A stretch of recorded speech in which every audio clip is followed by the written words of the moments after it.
A third issue that we want to emphasize in performance evaluation is signal independence. And to do this, I want to begin with this notion of the wisdom of crowds, which has become very popular in recent years. It comes from a book, the name comes from a book by James Surowiecki. He draws on research that's been going on for probably 100 years, but the fact that Surowiecki wrote this book led many academics to do more research in this area, and it's become a very hot area of research.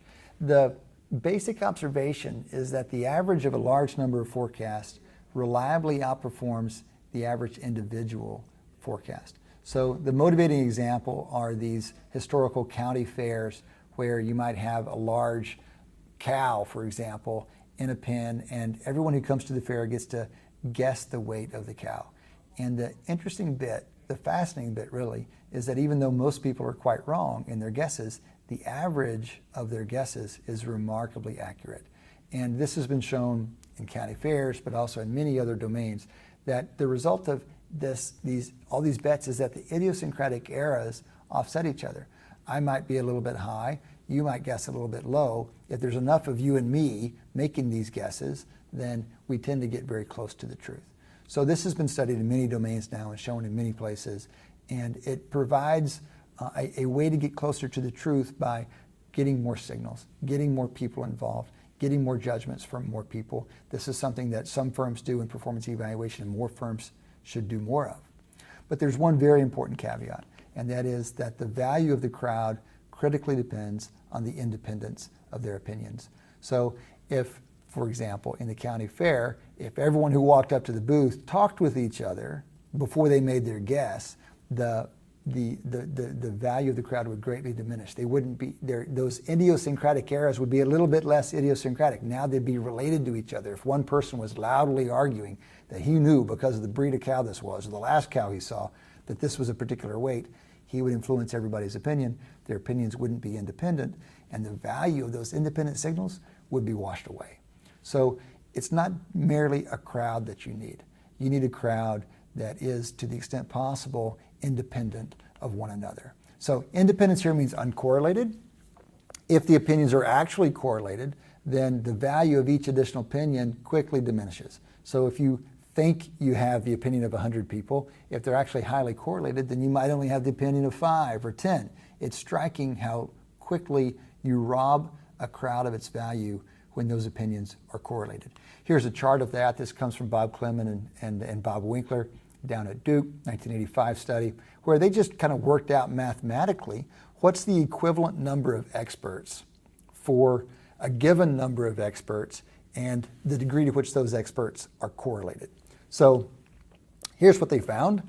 If the correlation is 0, in other words, if the experts are perfectly independent, then every expert you add creates that much new value. So the equivalent number of independent experts is the same. But when those expert opinions become correlated, even at 0.2, which is a pretty low correlation, even at 0.2, you quickly lose the value of adding experts. So, for example, in this chart, it shows that as you go from 0 experts to 9, if you have a correlation of 0.2, you never quite get above 4. You asymptote there where you have 9 judges, but because there's a little correlation between them, the effective number of judges is only 3, 3.5. If the correlation is 0.4, it plateaus much more around 2. If the correlation is 0.8, you're not getting much more than one opinion, even though you've got 9 experts. This should be very sobering to us. So we want to push you towards crowds. We want to push you towards more opinions, more assessments, because that's going to help. But you've got to simultaneously try to maintain the independence of those opinions. In a recent study by Florian Zimmermann and colleagues from Zurich, they found that even when you tell people the correlation, even when you tell them the exact structure of where the correlation is, how strong the correlation is, people don't properly adjust. It is sobering to think about how people deal with correlated opinions where it's actually not laid out for them explicitly. This is not something people deal with very naturally. Where does the correlation come from? How can we think of signal independence in terms that we are familiar with in organizations? Well, the most obvious is that it happens when people have discussed the issue together, when they've had conversations, when they've bounced their opinions off of each other. As soon as that's happened, they no longer have independent opinions. It can happen if they simply talk to the same people. Maybe they don't talk to each other, but they both talk to the same third party, or they share the same friends, or they went to dinner with the same group on different nights before. All of these things break down independence. All of these things increase correlation. It even happens when people have the same background. If they're from the same place, if they've trained the same way, if they have the same advisors, if they have the same historical experiences, all of these things tend to increase the correlation in their opinions.